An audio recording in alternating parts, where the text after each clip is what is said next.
Hey y'all, my name is Madeline Moses. I'm 24 years old, married to the love of my life, and a mother to a beautiful son named Quentin. I'm currently a paraprofessional at Leary ISD in hopes of soon becoming a teacher. However, I haven't always wanted to teach, but I do believe now that this is the path that God chose for me. Reflecting back on my organizational leadership journey, I feel as though I have truly come a long way. Before beginning the organizational leadership coursework and becoming a paraprofessional, I worked as a server and a bartender for a local sports bar. I viewed myself as an autocratic leader who also had servant leadership characteristics. I wanted things to be done a certain way, and if they weren't done in the correct manner, I just did it myself because I knew what I was doing and I knew how it needed to be done. Even though I lead with an autocratic style, I always tried to encourage others to work to the best of their ability as possible and give guidance whenever they asked for it. After becoming a paraprofessional, I viewed myself as a leader who would focus primarily on supporting students through structured guidance and empathy. My leadership style was rooted in ensuring students felt safe and understood. However, my own understanding of leadership was narrow and mostly centered on classroom management and fostering positive relationships with little awareness of the broader organizational leadership goals. I have learned many new things throughout the organizational leadership course. For Introduction to Organizational Leadership, I gained a deeper understanding of leadership theories and the importance of adapting leadership styles to varying contexts. I learned how different organizational structures influence leadership effectiveness, and it has taught me how to identify and adapt to unique classroom needs and work effectively within the broader school systems. I also began to see myself as part of an organizational culture, not just a classroom manager. This knowledge reshaped how I approach different classroom dynamics, meaning I can go from one classroom to another and I can be just as good of a leader in the first and second grade room as I am in the pre-K4 room, or as a PE teacher as I am in the pre-K4 room. They're two completely different things, but now I know how to navigate and direct myself into how I'm supposed to approach the different classroom. In data-driven decision-making, I have learned how to properly analyze quantitative data and to drive decisions for my next step. This class reshaped how I approach student success. I believe that having this skill is extremely valuable for evaluating student performance trends and tailoring instructional strategies. I can now analyze assessment data, attendance trends, and behavioral platforms to make informed instructional choices. For example, identifying gaps in student performance now feels like solving a puzzle where each data point adds a piece. When I have a student who is struggling math, I can look back at the data and decide what to work on again or create a new way to introduce this method to them. I'm currently doing this with some of our third graders in our school. We have a few third graders who are set behind. They're more like on a first grade level, but we pull them every single day at the end of the day, and we work on what they need to fix or how they need to do something, or we give them new strategies on what to do instead of how they have been doing it, and it's confusing them and messing them up. This approach will help me individualize instruction and advocate for the school-wide improvements. The behavior, ethics, and leadership courses emphasize the moral dimensions of leadership. I realize the importance of aligning my own actions with ethical principles, especially in building trust with students and your colleagues. We examined real-world ethical dilemmas, which improved my critical thinking and ability to handle sensitive issues professionally. This has influenced how I can communicate with parents and navigate complex situations in the school environment. Thanks to this class, I have been invited to a few parent-teacher conferences, even though I'm not a teacher, but they still wanted my input and they wanted me there because I'm much better at communicating than I used to be, and sometimes it just helps having an extra ear or an extra set of eyes or somebody else to speak for you on your behalf. I mean, sometimes you never know. The leadership theory course deepened my understanding of leadership as a skill that requires intentional development.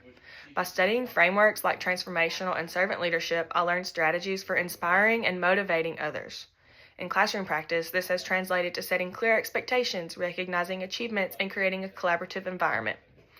In our pre-K4 classroom, I run the Sight Word Club, and I work with kids that are ready to start reading, but they're not quite there just yet, but they know all their sounds. I work with them, and I'm able to break down each word, and we learn them, and as they learn more words, once they get to 25 sight words or 5 sight words. 25 is a big goal, but whenever they get to 25, they can start reading library books, and whenever they can start reading library books, we recognize their achievements, and we tell them how proud we are of them, and we take them to the library and celebrate them, like that's just for them. And so sometimes you just have to do things a certain way in order to get more out of it, I guess. You have to push them more to get them to work harder, but when they work harder, it's so great in the long run. The smile on their faces is just amazing. One of the most impactful courses that I took was organizational communication. This class emphasized the importance of clean and empathetic communication in fostering trust and collaboration. Through assignments that focused on active listening and adapting to different communication styles, I gained practical insights into resolving conflicts and building stronger relationships. I have been able to apply these lessons in real time by collaborating with the teacher to address students' behavioral challenges. By listening to the teacher's concerns and offering thoughtful, constructive feedback, we developed a cohesive plan that supported the students' needs while maintaining classroom harmony. Back to this one with the behavior. We have a kid who just sometimes just doesn't want to act right. And so whenever he gets upset or aggravated, we have come to the conclusion that maybe he just needs a time to himself. He needs to tell us that he's mad. And whenever he's mad, we just, hey, clench your fist or let me know, hey, I need a break. I'm mad. And then we can go and say, okay, you can go and sit at the table. Or whenever I'm upset with him, I can pull him to the side and show him, hey, I'm not too happy with you. This is not going to work. I need a break from you. You need to go and sit down at your chair and I will sit at mine. That way he doesn't get frustrated, but he also sees and hears me using my words that, hey, I'm not okay. I need to take a break and you need to step back, or I need to step back, so he can understand that it's okay too. The course Leading Change gave me tools for managing transitions effectively, whether implementing a new teaching technology or adjusting the classroom strategies. I now approach change with a plan that considers stakeholders' input and readiness. For example, I'm better equipped to introduce innovative teaching methods while addressing potential resistance from students or colleagues. Because if I know what's going to happen, then that's all that matters. Well, it's not all that matters, but as long as I'm better equipped to introduce the innovative teaching methods, I can address the potential resistance from the students or my staff or my teacher of the classroom. Capstone 1 brought everything together. It really challenged me to synthesize my knowledge and to tackle real-world issues. The project I completed, which analyzed systematic issues in education, reinforces the importance of teamwork, communication, and evidence-based solutions. This experience will guide my approach to future school reform projects and classroom innovations. Overall, this program has been extremely instrumental in refining my leadership skills and preparing me for new opportunities. Through the program, I have gained a deeper understanding of how to lead diverse teams, manage conflict, and inspire others toward shared goals. I believe each of these courses has helped me see the classroom as a part of a larger educational ecosystem.